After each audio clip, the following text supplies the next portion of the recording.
You guys have faced running quarterbacks before, and I'm just curious if this guy from Indiana presents any similar issues that Purdue's guy did, Illinois' kid did. Yeah, I mean, I think got to be clean on your rush lanes. Okay. And man, I hate to say it, but when given the opportunity, you got to know when to trigger. Okay. And pull your gun. Pull your trigger And go. Thanks so much. What if someone even like Jalen Lucas, who he leads the team in receptions, but then he's also leading the team. I know that the rushing game isn't as potent as what other teams that you face, but just how do you try to prepare for a back like that can be multifaceted in that regard? Yeah, I mean, I think you have to be clean on your reads. You have to have good eyes. You have to have good feet. And then when you have that one-on-one matchup, you have to trust yourself to be able to make the play. I really respect his game. I know he's very quick. I know he's very shifty. Guys like that want space. You got to take away the space. And then they're going to try and get you to shut down your feet. You can't shut down your feet. You got to keep moving. I'm excited to play him. I saw him at Big Ten Media Day. He had a great suit on. I remember that. I think it was like a tan suit. His hair was done nicely. I admired that about him. Bro was, tripped, and so I'm excited to see what he can do on the field. I know he can do off the field. I'm trying to see what he can do on the field. What are you going to do, tackle him and tell him I remember your suit? I'm going to be like, remember me? How'd that suit help you now? So I don't talk trash. I try not to talk trash. It just sounds bad. So when I say it, so I let the other guys do the talking. Let my play talk for itself. That suit help you now. Maema, a team like Indiana, they're competitive, but right now they're 2-6. How do you guys in the locker room on a week-to-week basis make sure you guys don't play down to your competition? Wow, that was disrespectful to Indiana. But listen, Not disrespectful. no, just I know what the you message. mean. Here's Yeah. the thing about the Big Ten that finally learned after 5 years. I learned something in college. Records will lie to you, especially in November. Team can be 2-6, 6-2.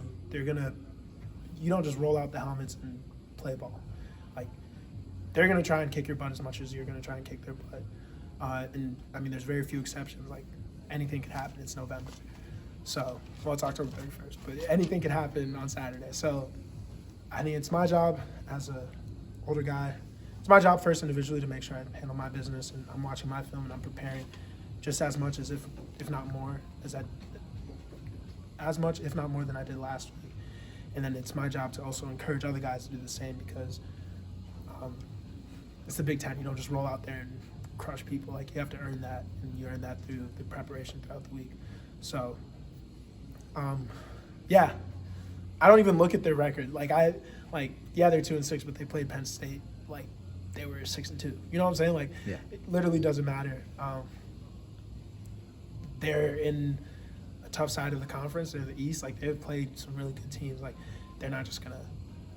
Like, they probably think we're cake eaters. Like, they think, you know what I'm saying? Like, we're from the West. They probably think we're pansies and this and that. Like, they're, I know their O-line coach. He used to coach me. He's probably telling them all types of stuff about the linebacking core. Like, they're going to try and run the ball all over us, and we're going to make sure that doesn't happen. But you don't just make that happen. Like, you have to prepare like that. So, excited to play them. Never been there, so looking forward to it. Any communication with your former death row coach? Death row is the record label that pays me, and he's no longer part of death row, so I can't. He's out. He's not one of us anymore. But I'm excited to play him. If I see him in pregame, I'll give him a big hug and then try and do mean things to his players all game. So we'll see how that works out. But No communication though with him at all? none whatsoever. He, last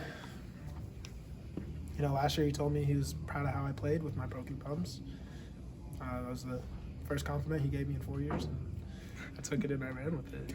He doesn't say much, does he? Nah, he doesn't. He's a good coach. He'll get you tough. You know what I'm saying? And has a good heart and a love for the game, and loves the players that he coaches. So I'm very excited to play against him, and Yeah, There were some offensive linemen when he coached your guy back in the day who were afraid of him. they probably still are afraid of him. Probably still are afraid of him. That's okay. Yeah, I talked to one of your teammates about how you went from a couple games not playing as much as you were accustomed to now getting the workload that you're used to. And he said, I see him in the locker room every day, and he goes, I never saw a change in attitude, never saw anything different. I'm just curious, it's easy to say that, but was it easy for you to stay as focused when you weren't getting as many snaps as you normally were focused? Because we don't see you, so I don't know. Yeah. Well, I think the truth of the matter, I think the truth is that you have to stay ready so you don't get ready. Mm-hmm. I think in this situation in life, it's like easy to, something happens, a little adversity, and, you start pointing fingers and start blaming people.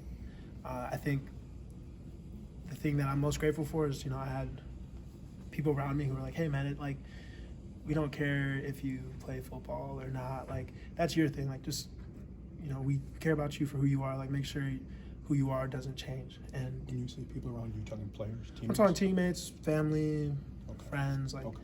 just people who are like, hey man, it sucks that you're not playing, but, we don't, you're still our guy. You're still Your our guy. identity is not just as a football Yeah, player. like, Okay. you know what I'm saying? Like, so then that would help me calm down and be like, all right, so that's good. Like, sorry, let me make sure that this football thing is good. And, Okay. I honestly, I wasn't playing well early on in the season. And so there were guys who were playing better than me. And, that's just how it is. And, and part of that was the maturity to realize, like, hey, captain or not, like, at the end of the day, going into the season, I told myself I'd be here for the guys in any way possible. And that just looked different for a little bit. And, were it to be the case that, I go back to not playing anymore, like, hey man, it was fun while it lasted. At the end of the day, God's always got me. His plan is always going to be better than the plan that I have in my head, whatever that means. And, just being grateful on the ride. Only got 4 more games left with these guys, with this team. I'm starting to walk the hallways a little differently. I'm like looking around at stuff I'd never maybe noticed before. Like, wow, I won't be able to look at this, in a couple weeks. So, trying to be grateful for all of it, enjoy all of it, take it all in, and do my best at it while I can. So that's a declaration that you're not going to use your COVID year? I've been saying this. Like, this isn't a secret. I told Coach the first day I met him, like, Coach, I'm not coming back. Like, I want you to know, like, I don't care what happens. Like, unless you got a $2 million check from me that, you've signed and is guaranteed, even then, I'd still have my doubts. Like, I probably wouldn't come back. I've always been like, look, if you can't do it in 5, you don't need to do it in 6. Like, like I said, God's got a plan. So whatever that looks like, maybe I'm at a desk job next year. Who knows? Maybe I'll have printed business cards. Hopefully not. You know what I'm saying? But, like, whatever happens, happens. So just trying to take it all in and make the most of it while I'm here. What are you mentioned you're seeing things in the halls that maybe you haven't noticed before. What have you started noticing that you haven't before? Like pictures, images. There's some, like, names on this wall that, you could really study. Like, you could really spend some time and study. Just Like former players? Yeah, former players, different sports, not just football. And just the vibe, like, I still remember walking in here 2019 summer and, like, being like, wow, this is the coolest place ever, like, getting lost, like, forgetting how to get to places. And then now it's like I could walk this place blindfolded. If you told me where I was, I could, like, smell my way to literally anywhere. And, I won't have that in a couple, maybe 2-3 months. I won't be, they're going to change the code. I won't be able to get in. It's going to suck. But just kind of realizing, like, hey, this isn't going to be here forever. Like, take it all in while you can. So that's kind of what I've been taking in. With kind of looking at talking about your experiences, but maybe a true freshman like Christian Allegro. I know he's been on the travel roster for the road. what have you seen from him, and how do you think him being on the travel roster and then also moving to special teams and that one play, the one series against Illinois, how do you think he's progressed, and how has that being on the travel roster helped him out? Yeah, he's getting a ton better. Like, especially so early on in the season, it was kind of like, "Hey, Christian, we see a lot in you. Like, try and get ready." And it was kind of his progress was kind of like this early on, and when you're learning stuff, you don't really see the results right away. But I mean, literally since between Illinois last week and even this week, just seeing the way like coach will ask him questions, like drill him, and he used to like look around clueless. Now he's like firing them off. He's answering. He's coming in for extra help. It's great to see him develop, and it's funny because I don't think he understands how like cool it is that what his position is. I remember traveling as a freshman, like I think it was me, like Graham, Nunu.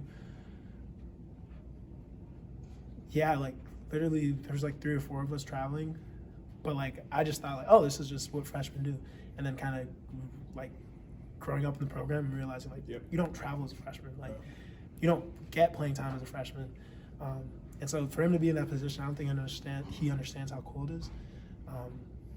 Maybe he does, but I think he's gonna mature a little bit, and he'll be playing a little bit more, and he'll be like, oh wow, like that was really cool. Like I was, guys were really investing in me, and so it's been cool to watch him mature, and I think he's gonna be really good. You guys all good with moving? Just got one more. I would say with DP and Ricardo, just how do you see I know that they're close, but just how have you seen their relationship grow, and how do they interact with each other? Like, what do you see in that regard? DP and Rico, and then now Quincy and Will are like the funniest duo and quadruplet on this team, hands down, no questions. Like literally, today we're in the huddle. Sorry, and we're in the huddle. Coach Tress goes, JT, you're the best practice player in America. Show me. And DP goes, what? And Rico goes, that's me, coach, that's me. And DP goes, no, that's me, coach. Like, they just started yelling. Like, they're easily the funniest duo. And then now with Quincy and Will and them 4, like, easily the funniest, like, what is that? Quad on the team. Quartet. Easily the funniest dudes. Super dedicated to the game, push each other so much.